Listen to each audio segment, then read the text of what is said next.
C'est une course contre la montre pour les autorités sanitaires ivoiriennes. Sur les 5000 doses de vaccins Ebola reçues, 2000 doses de vaccins Merck doivent être administrées le plus tôt possible au cas contact de la patiente déclarée.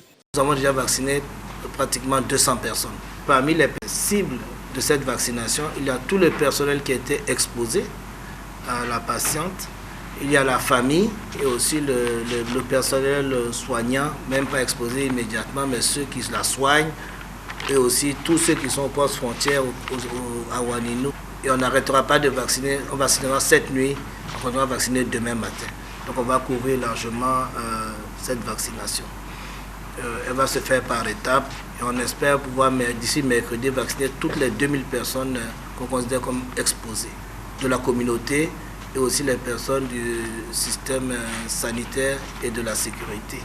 Le suivi des cas contacts se poursuit.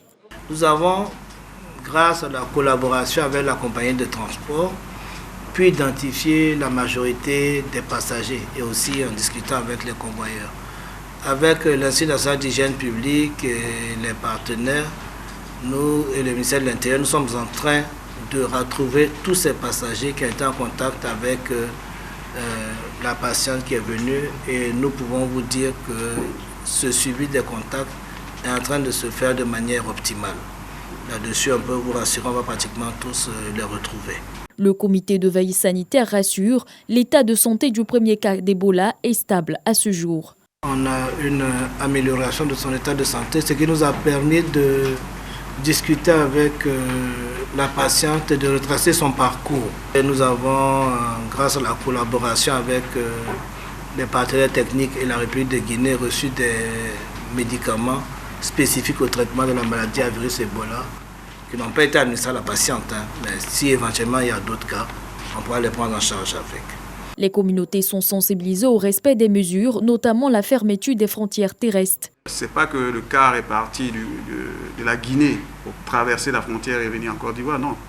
Les gens viennent clandestinement, c'est comme les gens qui prennent des embarcations et qui rentrent dans les frontières, au niveau des frontières européennes. Donc ils arrivent à la frontière, ils traversent par des chemins détournés et ils reconstituent leur trafic après, une fois qu'ils sont en Côte d'Ivoire. Et donc ayant eu ce cas, nous allons renforcer la surveillance épidémiologique par des méthodes aujourd'hui, comme il a dit, des méthodes modernes. On a la possibilité donc de contrôler ces personnes. Mais mieux, nous allons donc sensibiliser nos communautés pour que les comités de veille sanitaire s'impliquent pour que nous n'ayons pas ce cas. Nous voulons vraiment dire que tous ceux qui voudraient donc s'aventurer à franchir la frontière dans ces mêmes conditions doivent être découragés. Pas inquiet, mais prudent, le gouvernement dans sa démarche invite les populations à faire confiance au système sanitaire.